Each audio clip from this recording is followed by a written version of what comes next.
কোরআনটা আমি অবতীর্ণ করেছি মুমিনদের জন্য রহমত এবং শিফা স্বরূপ। সুবহানাল্লাহ বলবো না? এত আস্তে সুবহানাল্লাহ। আমাদের জন্য আল্লাহ তাআলা এই কোরআনকে রহমত এবং শিফা স্বরূপ অবতীর্ণ করেছে। সুবহানাল্লাহ। আল্লাহ তাআলা বলেন, প্রথমত যে কোরআন তেলাওয়াত করবে, আমি আল্লাহ বলে দিলাম, আমার যে বান্দা কোরআনকে অনুসরণ করে জীবন যাপন করবে, কোরআন মেনে নিজের জীবনটা গঠন করবে, আমি আল্লাহ তার জন্য বলে দিলাম আসমান এবং জমিনের যত বরকতের দরজা রয়েছে আমি ওই বান্দার জন্য সকল দরজা খুলে দিলাম। যে কোরআন তেলাওয়াত করবে, কোরআন অনুযায়ী জীবন যাপন করবে, কোরআনকে অনুসরণ করবে, আল্লাহ তাআলা বলেন আসমান এবং জমিনে যতগুলো বরকতের দরজা আছে তার জন্য আমি সকল বরকতের দরজা খুলে দিলাম। কত সুন্দর কথা। আল্লাহ শুধু এতটুকুই না, আল্লাহ তাআলা বলেন যদি কোরআন তোমরা মানো, কোরআনের মাধ্যমে তোমাদের সমাজে পরিবর্তন আসবে। তোমাদের সমাজে যে চুরি ডাকাতি হয় কি না? জেনা হয় না? দুর্নীতি হয় না? জেনা, দুর্নীতি, চোর, ডাকাত, সুদখোর, ঘুষখোর, মদখোর সব আছে কি না? সব আছে।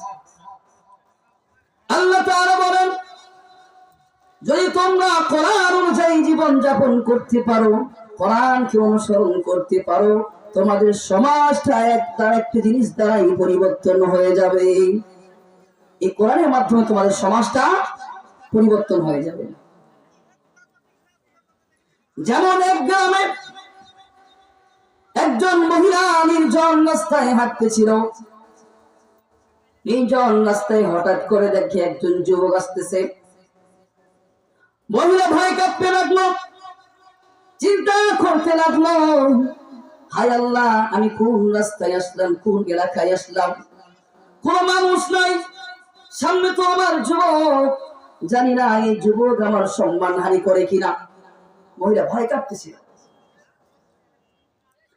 যুবক যখন পাশে আসলো, এসে ডেকে ডেকে বলতে লাগলো, ও আম্মা জান, আপনি কোথায় যাবেন?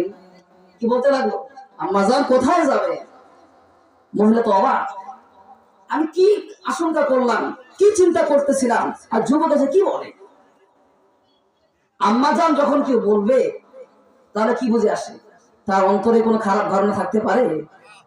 যুবক যখন আম্মা জান বলে ডাক দিল, মহিলা তো অবাক হয়ে গেল, অবাক হয়ে যুবকের দিকে তাকিয়ে আছে। এবার যুবক কি বলল, ও যুবক, তুমি আমাকে আম্মা জান কেন বললেন?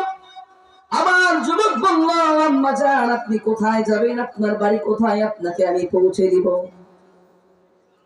মহিলা বলল, যুবক তোমার নাম কি, তোমার বাড়ি কোথায়, এমন চরিত্র তোমাকে কে শিখিয়েছে, এমন ভাবে কথা বলা তোমাকে কে শিখিয়েছে? ও যুবক, আমাকে পরে বাড়িতে পৌঁছে দাও, আগে তুমি বলো তোমাকে এই চরিত্রবান কি করলো? যুবক দেখে দেখে বলে, ও আম্মা জান, এই চরিত্র, এই আখলাক আমাকে অন্য কেউ শিখায় নাই, আমি কোরআন শিক্ষা করেছি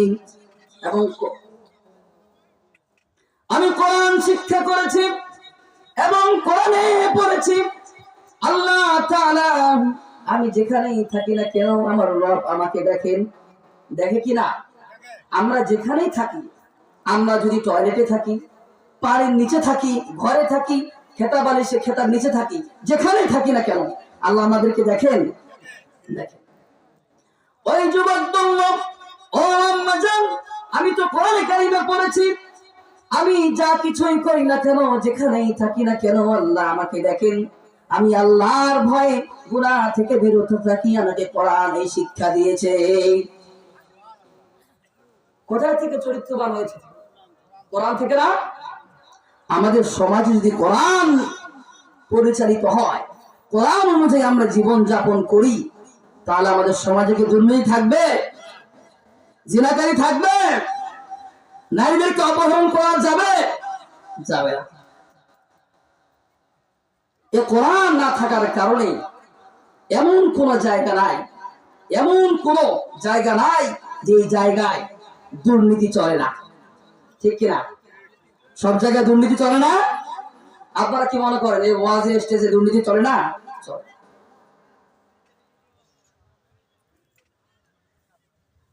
কমিটিদের পক্ষ থেকে একটা কথা আসলো, সেটা হচ্ছে দোকানগুলোতে অনেক ভিড় হচ্ছে শ্রোতাদের। তো আমরা যারা দোকানদারি করতেছি, দেখেন আমাদের ব্যবসার অনেক সুযোগ আছে, কিন্তু আমরা এই সময় যদি মানুষকে কোরআনের মাহফিল থেকে বঞ্চিত করে আমাদের নিজের ব্যবসা চালু রাখি, তো আমি প্রথমে একটা কথা বলেছি, এর জুনা তিজারাতাল লান তাবুর। আমরা এমন ব্যবসায় আছি যে ব্যবসা কোনো লস নাই। আর আপনারা যে ব্যবসা করতেছেন শ্রোতাদেরকে ডাক দিয়ে, এই ব্যবসায় যদিও আপনারা দেখেন দৃষ্টিগোচর হয় যে লাভ হচ্ছে, আল্লাহ তাআলা আপনাদেরকে সবচাইতে বেশি ক্ষতিগ্রস্ত করবে, ঠিক না? এই জন্য আপনারাও দোকান বন্ধ করে চলে আসেন এই কোরআনের মাহফিলে, এবং যারা শ্রোতা আছে তাদেরকেও আসার জন্য আহ্বান করেন। তো আমরা যে আলোচনায় ছিলাম,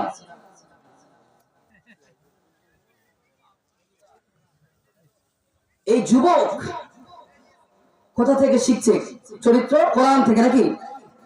এবং আমাদের সমাজে দুর্নীতি যেখানে যাই দুর্নীতি, এবং এই ওয়াজ মাহফিল স্টেজ গুলো তো কি চলে? দুর্নীতি চলে।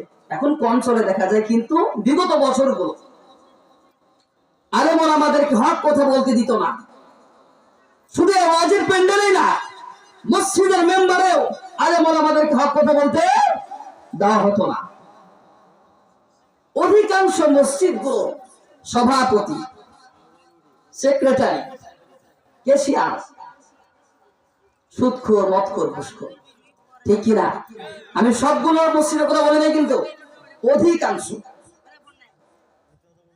এটা গল্প শুনবেন। এক মসজিদে একজন ইমাম সাহেব চাকরি পেয়েছে, অনেক বড় বক্তা, তো অনেক বড় মসজিদ পেয়েছে।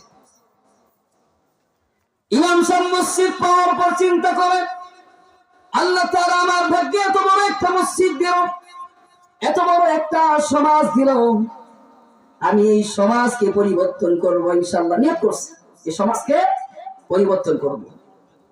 ইমাম সাহেব নিয়ত করলেন, বিষয় ভিত্তিক আলোচনা করে আমি এই সমাজকে পরিবর্তন করব। ইমাম সাহেব চিন্তা করলেন, সবচেয়ে বড় গুনাহ তো সুদ খাওয়া। কি খাওয়া? সুদ খাওয়া। ইমাম সাহেব প্রথম সপ্তাহে ওয়াজ করা শুরু করে দিলেন, সুদ খাওয়া হারাম, সুদ খেয়ে মায়ের সাথে জিনা করার মতো গুনাহ করা হয়, সুদ খাওয়া যাবে না। সুদ খাওয়া যাবে? ইমাম সাহেব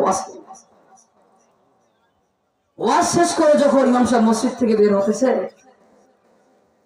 সভাপতি সাহেব ব্যক্তি ডাক দিয়ে বলে, ও ইমাম সাহেব, আপনাকে এই ওয়াজ কে শেখালো? আপনি তো নতুন মানুষ, আপনাকে কে বলেছে আমি সুদ খাই? আপনাকে কে বলেছে আমি সুদ খাই? ইমাম সাহেব বলে, আমি তো জানি না আপনি সুদ খান, তো যাই করেন এই গুনাহ কাজটা করেন না। সভাপতি বলেন, আমি সুদ খাই না কি খাই আপনার এই ওয়াজ করতে হবে না, আপনি পারলে আর অন্যান্য ওয়াজ করেন। কবের ওয়াজ পারেন না?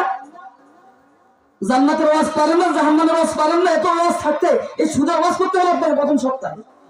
ওয়াজ বাদ দেন, আর যদি বাদ দিতে না পারেন, সামনের সপ্তাহে আপনার চাকরি ক্যান্সেল। এবার ইমাম সাহেব চিন্তা করলো, চাকরিটা মাত্র পাইলাম, এত তাড়াতাড়ি শেষ হয়ে যায়, আচ্ছা সুদের বিরুদ্ধে ওয়াজ বাদ দিন। পরের সপ্তাহে ইমাম সাহেব ঘুষের বিরুদ্ধে ওয়াজ করা শুরু করে দিল। ইমাম সাহেব ঘুষের বিরুদ্ধে ওয়াজ করা শেষ করে যখন বের হতেছিল, সেক্রেটারি ডাক দিয়ে কয়, ও ইমাম সাহেব, আমি যে সরকারি চাকরি করি এটা আপনাকে কে বললো? আপনি তো জানার কথা না আমি যে সরকারি চাকরি করি। আমি যে সরকারি চাকরি করি এটা তো আপনার জানার কথা না, কে বলছে আপনাকে আমি সরকারি চাকরি করি? ইমাম সাহেব বলে, কেন কোনো সমস্যা নাকি? সমস্যা না মানে? আপনি আপনাকে কি সুদের ওয়াজ ছাড়া কোনো ওয়াজ পান নাই? ঘুষের ওয়াজ ছাড়া কোনো ওয়াজ পান নাই? আমি তো মাঝে মধ্যে খাই, সবসময় তো খাই। সেখানে রাগ করছে, আমি তো মাঝে মধ্যে খাই, সবসময় খাই না। যখন একটু অভাব অনটন পরে তখন একটু টান দেই। ইমাম সাহেব বিপদে পড়ে গেল, হায় রে, আর ঘুষের ওয়াজ করা যাবে না, ঘুষের ওয়াজ করলে তো আবার চাকরি থাকবে না। ইমাম সাহেব চিন্তা করলেন, সুদের ওয়াজ সারলাম, ঘুষের ওয়াজ সারলাম, মদ খাওয়া তো হারাম, মদের ওয়াজটা করি। পরের সপ্তাহে কিসের ওয়াজ করলেন? মদের ওয়াজ। মদের ওয়াজ করার পরে খাইতে বসছে রুমে, হঠাৎ করে কেশিয়ার সাহেব আসলো। হ্যাঁ ইমাম সাহেব, বেতন নিবেন কিনা? বেতন দিলে তো নিবই, বেতন দেওয়া লাগবে না আমার কাছ থেকে। আর কারোর কাছ থেকে পারেন তো নেন বেতন, আমি আর আপনাকে বেতন দিব না। ইমাম সাহেব চিন্তা করে, এত চেতলো কেন, এত রাগ কেন? ইমাম সাহেব বলে, কি জন্য রাগ করেছেন? আপনি কি ওয়াজ পান না? এই মদের ওয়াজটাই করতে হবে। আমার মাথায় যখন একটা টেনশন উঠে তখন মাঝে মধ্যে আমি একটু খাই, সবসময় কিন্তু খাই না। তো মদের ওয়াজটাই করতে হলো আপনাকে। ইমাম সাহেব বলে, সুদের ওয়াজ সারলাম সভাপতির জ্বালায়, ঘুষের ওয়াজ সারলাম সেক্রেটারি জ্বালায়, মদের ওয়াজ সারলাম কেশিয়ারের জ্বালায়। এখন যে ওয়াজই করি এক একজন করে চলে আসে আমার চাকরি খাইতে। ইমাম সাহেব সব ওয়াজ ছেড়ে দিয়ে আর বাংলায় কোনো ওয়াজ হবে না, সব যা হবে আরবিতেই। আরবি তো কেউ কিছু বুঝে না। তো ইমাম সাহেব কি করে? বাংলা আলোচনা বাদ, শুধু কি নাহমাদুহু ওয়া নুসাল্লি আলা রাসূলিল কারীম, এই আরবি খুতবা পড়ে চলে। কত সুন্দর সুবিধা! এই মসজিদ গুলোতে, মাদ্রাসা গুলোতে, এই ওয়াজের স্টেজ গুলোতে এই সুদখোর, ঘুষখোর, চাঁদাবাজ সবগুলো ঢুকার কারণে আলেম ওলামাদেরকে হক কথা বলতে তারা নিষেধ করে। আলেম ওলামাদেরকে হক কথা বলতে দেয় না। এই জন্য আমরা যদি কোরআনকে অনুসরণ করি, কোরআন অনুযায়ী জীবন যাপন করি, আমাদের মসজিদ, মাদ্রাসা, আমাদের সব অঙ্গ এই সুদখোর, ঘুষখোর, চাঁদাবাজ থেকে মুক্ত হবে। ঠিক কিনা? ইনশাআল্লাহ।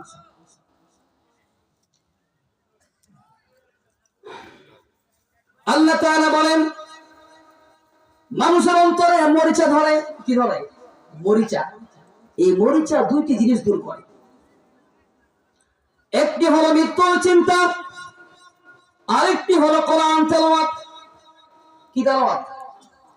কোরআন তেলাওয়াত। মৃত্যুর চিন্তা তো আমাদের আসে, অন্তরে আসে না? আরেকটি কি? কোরআন তেলাওয়াত। আমাদেরকে এই জন্য কোরআন তেলাওয়াত করতে হবে। প্রথমে আমাদের আলোচনা হয়েছে কোরআন মানলে আল্লাহ তাআলার পক্ষ থেকে আমাদের কি উপকার।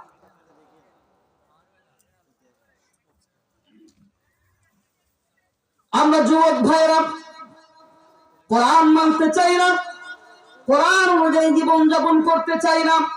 কোরআন